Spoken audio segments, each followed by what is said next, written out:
अहिल्यानगर पालिकेतील सरकारी शाळांची दयनीय अवस्था झाली आहे। याच्याच विरोधामध्ये आम आदमी पार्टीच्या वतीने पालिका आयुक्त आणि शिक्षण अधिकाऱ्यांना दालनाबाहेर झोपा काढा आंदोलन केले।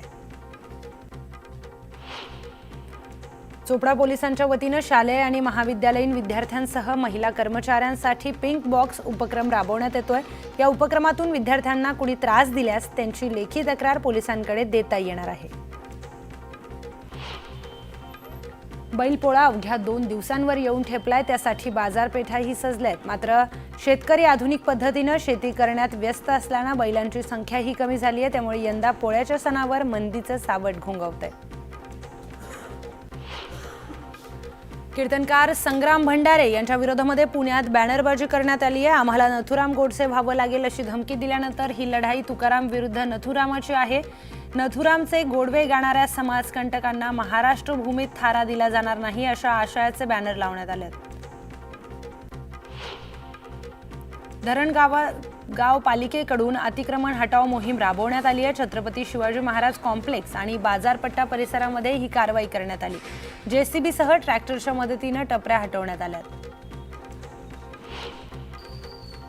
संगमनेर शहरातील घुलेवाडी गावामध्ये हरिनाम सप्ताह दरम्यान झालेल्या वादामध्ये 8 ते 10 जणांवर गुन्हा दाखल करण्यात आलाय। याच्याच निषेधार्थ शिर्डीत आज सद्भावना शांती मोर्चाचं आयोजन करण्यात आलं। गाभाऱ्यातील जीर्णोद्धार कामासाठी मागील 20 दिवसांपासून बंद असलेले तुळजाभवानी देवीचे धर्म व देणगी दर्शन आजपासून पूर्ववत सुरू आहे। त्यामुळे भाविकांना आता कमी वेळेत व जवळून दर्शन घेता येणार आहे। सिल्लोड तालुक्यातील निल्लोड आणि सोयगाव येथील वेताळवाडी धरण पूर्ण क्षमतेने भरलंय आणि ओसंडून वाहत आहे। आमदार अब्दुल सत्तार यांच्या हस्ते निल्लोड आणि वेताळवाडी धरणातील जलाशयाचं पूजन करण्यात आलं। अकोल्याचे विद्यमान जिल्हाधिकारी अजित कुंभार यांची बदली झाल्याने अकोल्याच्या जिल्हाधिकारीपदी वर्षा मीना यांची नियुक्ती करण्यात आली आहे। मात्र अजित कुंभार यांच्या बदलीचं ठिकाण अद्यापही ठरलेलं नाही। एरंडोल तालुक्यातील कासोदा येथे नाभिक समाजाच्या वतीने संत शिरोमणी सेना महाराज यांची पुण्यतिथी साजरी करण्यात आली। यावेळी गावातून भव्य पालखी मिरवणुकीचंही आयोजन करण्यात आलं। राज्यातील सार्वजनिक बांधकाम, जलजीवन मिशन आणि ग्रामविकास, जलसंपदा आणि इतर अनेक शासकीय विभागांमधील विकास कामे करणाऱ्या कंत्राटदारांनी अहिल्यानगरमध्ये लाक्षणिक धरणे आंदोलन केलं। 8 महिन्यांपासून देयके मिळत नसल्याने कंत्राटदार आक्रमक झालेत। रत्नागिरी जिल्ह्यातील पारंपरिक हर्णे बंदरात मंजूर झालेल्या जेट्टीच्या कामावरून मच्छीमार बांधवांमध्ये नाराजी पसरली आहे। कामाला सुरुवात झाली असली तरी मंजूर आराखड्यानुसार काम होत नसल्याचा आरोप मच्छीमारांनी केलाय। नागपुरात देहव्यापार करण्यास जबरदस्ती करणाऱ्या 2 महिला आरोपींना गुन्हे शाखेने अटक केलेली आहे। यामध्ये त्यांनी एका पीडित महिलेची सुटका केली आहे। आरोपींकडून पोलिसांनी 1 लाखांचा मुद्देमाल जप्त केलाय। पुणे सोलापूर महामार्गावरील यवत गावाजवळ 3 वाहनांचा भीषण अपघात झालाय। या अपघातात 2घांचा मृत्यू झालाय तर 5 जण गंभीर जखमी झालेत। अमरावती पोलिसांनी कारवाई करत 14.50 ग्रॅम तसेच 88 हजारांचं एमडी ड्रग्ज जप्त केलंय। या प्रकरणी पोलिसांनी 2घांना अटकही केली। सोमाटणे टोल नाक्याजवळ झालेल्या भीषण अपघातात एका तरुणाचा मृत्यू झालाय। दुचाकीवरून घरी परतत असताना कॉन्क्रीट मिक्सर ट्रकची जोरदार धडक बसल्याने त्याचा जागीच मृत्यू झाला। आगामी सण उत्सवाच्या पार्श्वभूमीवर पोलिसांनी बुलढाण्यात कारवाई केली आहे। नांदुरा शहरात कारवाई करत 41 तलवारी जप्त केल्या आहेत तर एका आरोपीला अटक देखील केली। धुळ्यातील दहिवद गावात जुन्या वादाच्या रागातून एका तरुणाची हत्या करण्यात आली। या प्रकरणी पोलिसांनी संशयित आरोपीला अटक केली आहे। नाशिकमध्ये रस्ता ओलांडत असताना भरधाव वेगाने आलेल्या ट्रकनं एका आईसह तिच्या गरोदर मुलीला धडक दिली। या अपघातात 2घींचा जागीच मृत्यू झालाय। रस्त्यावरील अतिक्रमण आणि वाहतुकीच्या गोंधळामुळेच निष्पापांचा जीव गेला असा आरोप करत नागरिकांनी संताप व्यक्त केला। गोंदियातील तिरोडाकडे निघालेल्या एसटी बसवरील चालकाचं नियंत्रण सुटलं आणि त्यामुळे बस रस्त्याच्या कडेला असलेल्या शेतात उतरली। या बसमधून प्रवास करणाऱ्या 10 प्रवाशांना किरकोळ जखमा झाल्यात। गोंदिया रावणवाडीतील घाटेमणी गावामध्ये 48 वर्षाच्या व्यक्तीचा मृतदेह आढळलाय, तर विनोद देशमुख असं मृत व्यक्तीचं नाव आहे. 19 ऑगस्टपासून मृतक बेपत्ता होता आणि अखेर त्याचा मृतदेह आढळल्याने गावात खळबळ माजली आहे. वैजापूर पोलिसांनी सुगंधित तंबाखूची वाहतूक करणाऱ्या आयशर वाहनासह 83 लाखांचा मुद्देमाल जप्त केलाय. गंगापूरहून कोपरगावकडे सुगंधित तंबाखूची वाहतूक केली जात होती. राज्य सरकारच्या मुख्यमंत्री माझी लाडकी बहीण योजनेचा लाभ घेतलेल्या जवळपास 12,000 सरकारी महिला अधिकारी कर्मचारी यांना आता शिस्तभंगाच्या कारवाईला सामोरं जावं लागणार आहे. महिला आणि बाल कल्याण विभागातील महिला कर्मचाऱ्यांनी लाडकी बहीण योजनेचा लाभ घेतल्याचं आढळून आलंय. गणेशोत्सवाच्या पार्श्वभूमीवर कोकणात जाणाऱ्यांची संभाव्य गर्दी लक्षात घेऊन मुंबई गोवा राष्ट्रीय महामार्गावर 16 टनपेक्षा जास्त वाहतूक करणाऱ्यांना जड वाहनांना वाहतूक बंदी करण्यात आली आहे. 23 ऑगस्ट रोजी मध्यरात्री 12 पासून ते 28 ऑगस्ट रोजी रात्री 11 पर्यंतच्या कालावधीमध्ये ही बंदी लागू करण्यात आली आहे. करूयात. राज ठाकरे यांनी मुख्यमंत्री देवेंद्र फडणवीस यांना भेटल्यानंतर पत्रकार परिषद घेतली. त्यामध्ये बोलताना ते म्हणालेत की आपण कबूतर आणि हत्तींमध्ये अडकलोय, तसेच मूलभूत प्रश्नांकडे आपलं दुर्लक्ष होतंय. तसेच कबूतर खाण्याचा मुद्दा हा राजकीय होता असा टोला देखील राज ठाकरेंनी लगावलाय.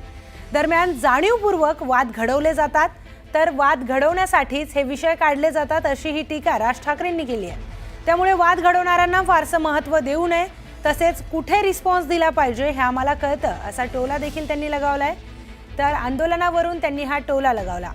दरम्यान माणसं मेलेली चालतात, पण कबुतरं मेली नाही पाहिजेत, म्हणजे माणसांपेक्षा कबुतरं महत्त्वाची आहेत का, असा थेट सवाल राज ठाकरे यांनी उपस्थित केला.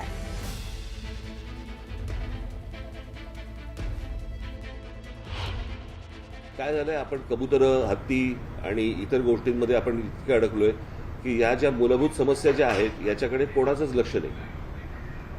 म्हणजे लोकांना गाड्या पार्क करण्यासाठी म्हणून ज्या पार्किंग लॉट जे उभे करायला पाहिजेत सरकारकडनं किंवा महानगरपालिकेकडनं, काही केलेत, नॅशनलला भागले, पण लोक तिकडे जात नाहीत. मला असं वाटतं की या ठिकाणी लोकांनी गाड्या पार्क करणं, जिथे पार्किंग नसेल तिकडे, आणि या प्रकारची एक शिस्त लावणं गरजेचं आहे. मग असे कोण जैन लोक आहेत की जे कबुतरावरती बसून फिरायला जातात? काय त्या कबुतरांचं? बरं, फक्त कबूतर मेली नाही पाहिजेत, माणसं मेली चालतात. एवढी आज तिथे आज रेल्वे खाली माणसं जात आहेत, इतर सगळी काय आपण ज्याला खड्ड्यांमध्ये माणसं जात आहेत. माणसांपेक्षा कबुतरं महत्वाची आहेत. पण मला माहिती होतं की तो पॉलिटिकल सगळा विषय आहे, राजकीय विषय, आणि त्या राजकीय विषय तशाच प्रकारे तो लावायचा होता की जेणेकरून, आणि त्याच्यात त्यांना लक्षात आलं की ह्यांच्याकडनं काही रिस्पॉन्स मिळत नाहीये. कारण आम्हाला माहिती आहे की कुठे रिस्पॉन्स द्यायचा एवढं तर आम्हाला कळतं की नाही. तर मनसे प्रमुख राज ठाकरे यांनी सकाळीच मुख्यमंत्री देवेंद्र फडणवीस यांची भेट घेतलेली आहे. मुंबईतील वर्षा निवासस्थानी त्यांनी ही भेट घेतली. सुमारे 50 मिनिटं राज ठाकरे आणि देवेंद्र फडणवीस यांच्यामध्ये चर्चा झाली. तर टाउन प्लॅनिंगचा विषय घेऊन देवेंद्र फडणवीसांची भेट घेतली असं राज ठाकरेंनी स्पष्ट केलं. दरम्यान अनधिकृत पार्किंगबाबत काय करता येईल, तसंच सरकारने तज्ज्ञ लोकांना बोलवलं पाहिजे आणि तातडीने यावर उपाययोजना करणं गरजेचं आहे, अन्यथा शहरं बर्बाद होतील याचा सगळ्यांनी विचार केला पाहिजे असंही राज ठाकरे म्हणालेत. तसेच अर्बन नक्षलपेक्षा इथे शिस्त लावा त्याची जास्त गरज आहे असा टोलाही त्यांनी लगावलाय. तर वाढती लोकसंख्या आणि मूलभूत सुविधांचा अभाव या गोष्टींचा उल्लेख करत आपल्याकडे कुंपणच शेत खातंय अशी खंतही त्यांनी व्यक्त केली. तर दुसरीकडे रोज या शहरावर माणसं आदळत आहेत. माणसं येणं थांबवणं गरजेचं आहे. बाहेरच्या राज्यातील लोकांना येणं थांबवावं लागेल, अन्यथा पुढे परिस्थिती अधिक बिकट होईल अशी भीतीही राज ठाकरे यांनी व्यक्त केली. रात्री साधारणपणे 12 वाजता जरी सिग्नल चालू असेल तरी गाड्या थांबायच्या. आता दुपारी 12 वाजता पण थांबत नाही. आणि ही या प्रकारची बेशिस्ती की कायद्याला न जुमानणं, आणि कायदा जरी तुम्ही केलात तरी आम्ही आमच्या पद्धतीने वागणार, मला असं वाटतं ह्याच्यातनं शहरं उभी नाही राहणार. आपण अजून वाईट गोष्टींकडे आपण जाऊ. अत्यंत विचित्र लेवलवरचा किऑस हा भविष्यामध्ये मला दिसतोय. जर आत्ता याच्यावरती जर काही उपाययोजना झाल्या नाहीत सरकारकडनं तर कारण त्या प्रकारची बेशिस्ती ही अजून वेगवेगळ्या गोष्टींमध्ये येत जाणार आणि मग ते एकदा हाताबाहेर गेलं की कोणीच काही करू शकणार नाही. लोकांना गाड्या पार्क करण्यासाठी म्हणून ज्या पार्किंग लॉट जे उभे करायला पाहिजेत सरकारकडनं किंवा महानगरपालिकेकडनं काही केलेत. नॅशनलला भागले पण लोक तिकडे जात नाहीत. मला असं वाटतं की या ठिकाणी लोकांनी गाड्या पार्क करणं जिथे पार्किंग नसेल तिकडे आणि या प्रकारची एक शिस्त लावणं गरजेचं आहे.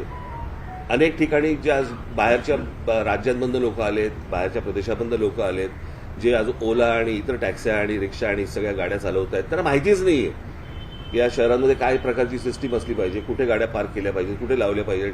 डबल पार्किंग करत असतात, नो पार्किंगमध्ये लावत असतात, कुठेही लावत असतात. आणि त्या दृष्टिकोनातनं मी एक छोटासा आराखडा आज मी मुख्यमंत्र्यांना दिला. जर समजा गाड्यांचे दर पाहिले तर पार्किंगचा दर परवडायला काही हरकत नसेल. तुम्ही जर गाड्यांचे आत्ता सगळे दर बघा ना आता काय आहेत ते, आणि साधारणपणे महिन्याला 2,000 आणि महिन्याला 1,500 आणि महिन्याला असे जर समजा 3,000 समजा असतील, बरोबर आहे, तुमची गाडी सेफ राहते, गाडी रस्त्यावरती त्रास देत नाही. सगळ्याच गोष्टी फुकट नाही मिळू शकत ना. मग जर समजा आपण तसं जर बघायला गेलं तर समजा आत्ता एखाद्या भागाचं समजा आता आपण असं पकडूया की साधारणपणे दादर भागामध्ये स्क्वेअर फुटाचा भाव काय चालू आहे, काय 70-80 हजार रुपये स्क्वेअर फूट चालू आहे ना. मग रस्त्यावरती जी गाडी तुम्ही पार्क करता तो किती स्क्वेअर फूट घेता, ते स्क्वेअर फुटात मोजायचे का आता. पुढची महत्त्वाची बातमी पाहूयात. बेस्ट पतपेढीची निवडणूक झाली. यामध्ये दोन्ही ठाकरे बंधू पहिल्यांदाच एकत्र येऊन निवडणूक लढत होते. त्यामुळे प्रतिष्ठेच्या ठरलेल्या या निवडणुकीमध्ये ठाकरे बंधूंना भोपळाही फोडता आला नाही. शशांक राव यांना 21 पैकी 14 जागा मिळाल्या तर महायुतीला 7 जागा मिळाल्या. मात्र त्यानंतर सेना भवनासमोर बॅनर लावण्यात आलेत. या बॅनरवर ठाकरे ब्रँड कोमात देवाभाऊ जोमात असा मजकूर लिहिलेला होता. तर रात्री काही वेळ हे बॅनर लावून त्यानंतर रात्रीच ते बॅनर काढण्यात आलेले आहेत. अहो, एका पतपेढीची निवडणूक आहे ती काय महाराष्ट्राची लोकसभेची महानगरपालिकेची निवडणूक आहे का. आम्हाला त्या पतपेढीत नक्की कोण मतदार आहे तेही माहीत नाही. एक लक्षात घ्या, ही पतपेढी आहे. पतपेढीमध्ये काही लोक एकत्र आले, निवडणूक लढले असतील. बरं, ती का आमच्याकडे होती का, नाही. मला त्याच्याविषयी अजिबात माहिती नाही. वारंवार सांगतो, हे विषय दिल्लीत चर्चेचे नाही आहेत. हे बीएसटीच्या एखाद्या बस आग्रामधली चर्चा आहे. बेस्ट संदर्भात जे निकाल आले त्या संदर्भात मग मी वाचलं काय आहे ते, काय आहे ते. यातलं सगळ्यात जास्त की जो मराठी मतदार आहे जवळपास 14,000 त्या मतदारसंस्थेचा अनेक मतदार होता. बरं, तर तरी सुद्धा मराठी माणूस म्हणून जर चर्चा सुरू होती की मनसे आणि उबाटा एकत्रित आहेत, तरी सुद्धा का नाकारलं याचं काही अनालिसिस झालं. मला माहितीच नाही. मला हा विषयच मला बाळानंदकरांकडनं घेतली नाही त्यांनी. काय मला मी काय बाळानंदकरांकडनं त्यांना माहिती आहे ना. अहो, प्रश्न असा आहे, त्या निवडणूक आहेत ना, त्या स्थानिक निवडणूक आहेत, काय ते पतपेढी वगैरे काहीतरी असंच काहीतरी ना. तीन पॅनल होते. ठीक आहे ना, छोट्या गोष्टी आहेत रे.